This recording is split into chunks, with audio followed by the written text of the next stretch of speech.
ओम सूर्याय नमः। स्वागत है आपका हमारे चैनल पर। आज के इस वीडियो में हम आपको सुनाएंगे रविवार व्रत की कथा।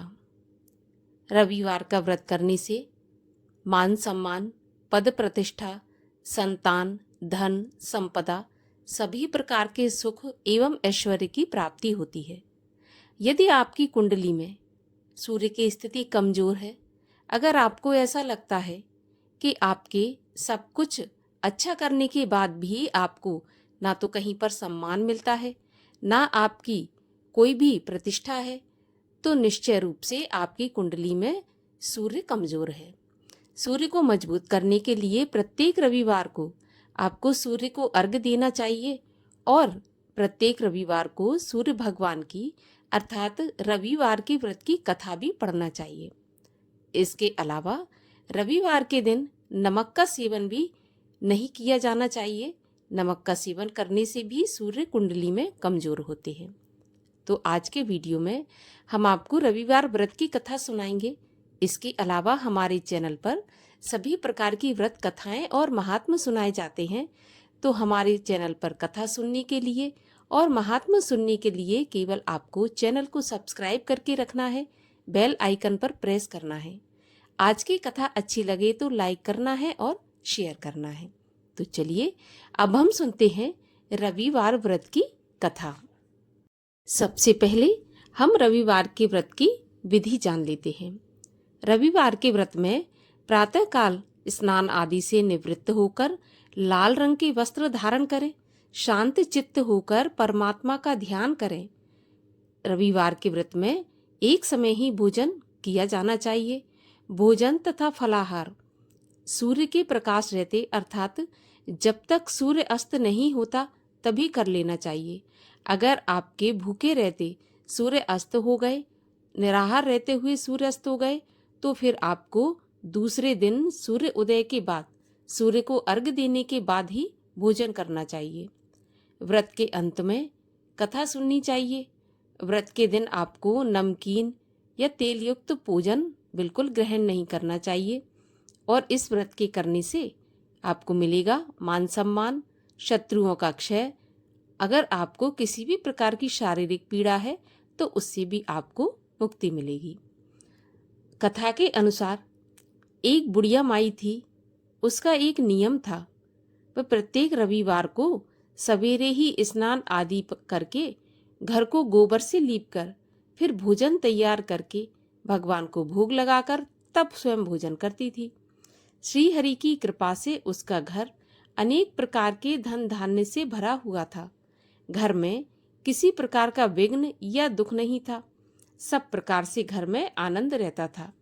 इस तरह कुछ दिन बीत जाने पर उसकी एक पड़ोसन, जिसकी गाय का गोबर वह बुढ़िया लाया करती थी, वह विचार करने लगी कि यह बुढ़िया रोज मेरी गाय का गोबर ले जाती है, इसलिए अपनी गाय को घर के भीतर बांधने लग गई।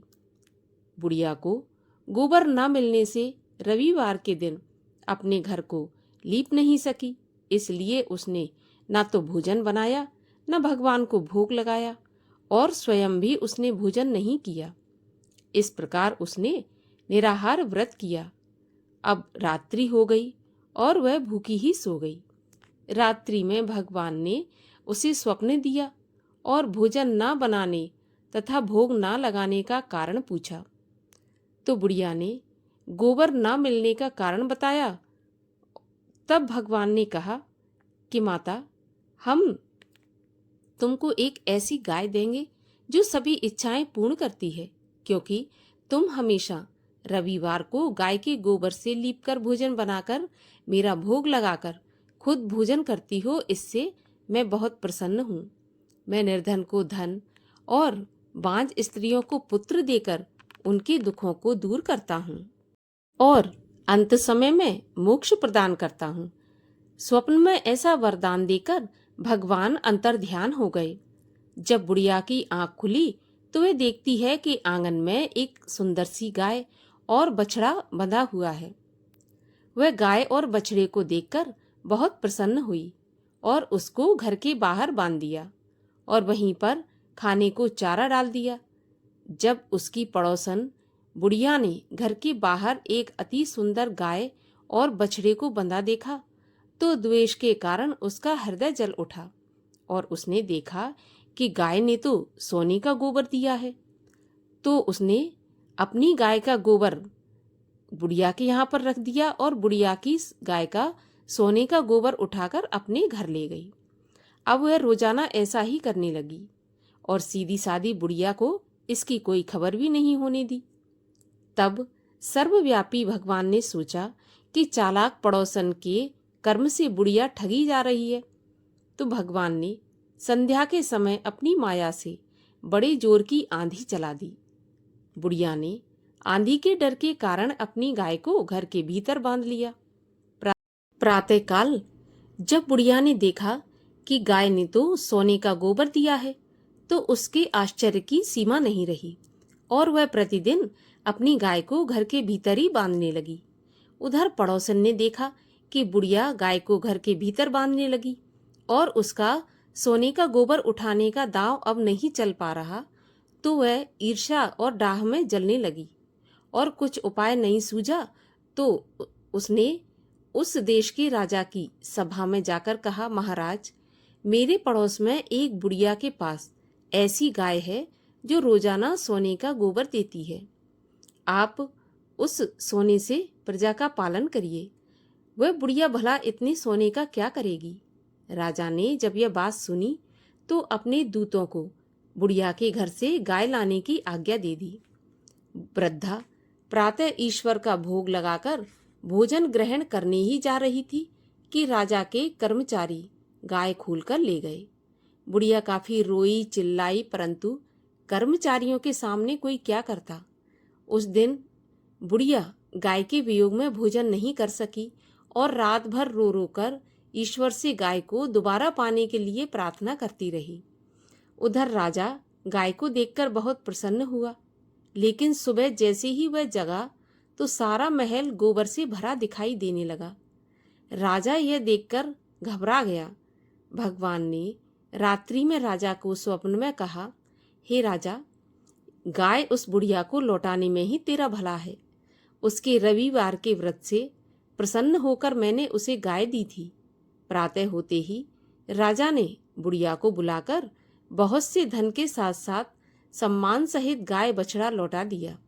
उसकी पड़ोसन को बुलाकर उचित दंड दिया। इतना करने के बाद ही राजा के महल में गंदगी थी वो पूरी दूर हो गई। उसी दिन से राजा ने नगरवासियों को आदेश दिया कि राज्य की समृद्धि तथा अपनी समस्त मनोकामनाओं की पूर्ति के लिए रविवार का व्रत रखा करो। व्रत करने से नगर के लोग सुखी जीवन व्यतीत करने लगे। कोई भी बीमारी तथा प्रकृति का प्रकोप उस नगर पर नहीं होता था और सारी प्रजा सुख से रहने लगी। बोलिए सूर्य भगवान की जय। सूर्य देव की आरती। ओम जय सूर्य भगवान, जय हो दिनकर भगवान। जगत के नेत्र स्वरूपा तुम हो त्रिगुण स्वरूपा, धरत सबहि तब ध्यान। ओम जय सूर्य भगवान। सारथी अरुण है प्रभु तुम, श्वेत कमल धारी तुम चार भुजाधारी। अश्व है सात तुम्हारे, कोटि किरण पसारे, तुम हो देव महान। ओम जय सूर्य भगवान।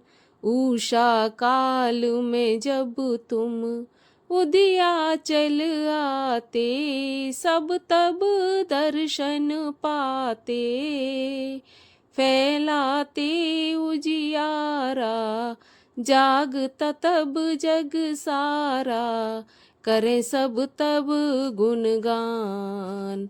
ओम जय सूर्य भगवान। संध्या में भुवनेश्वर अस्ताचल आते, गोधन तब घर आते, गोधूली बेला में हर घर हर आंगन में हो तब महिमा गान। ओम जय सूर्य भगवान। देव दनुज नर नारी ऋषि मुनिवर भजते, आदित्य हृदय जपते, स्तोत्र ये मंगलकारी, इसकी है रचना न्यारी, दे नव जीवन दान। ओम जय सूर्य भगवान। तुम हो त्रिकाल रचेता, तुम जग के आधार, महिमा तब अपरंपार, प्राणों का सिंचन करते, भक्तों को अपने देते, बल बुद्धि और ज्ञान। ओम जय सूर्य भगवान। भूचर जलचर खेचर सबके हो प्राण तुम्ही, सब जीवों के प्राण तुम्ही। वेद पुराण बखाने, धर्म सभी तुम्हें माने, तुम ही सर्वशक्तिमान। ओम जय सूर्य भगवान। पूजन करती दिशाएं, पूजे सब दिक्पाल, तुम भुवनों के प्रतिपाल। ऋतुएं तुम्हारी दासी, तुम शाश्वत अविनाशी, शुभकारी अंशुमान। ओम जय सूर्य भगवान।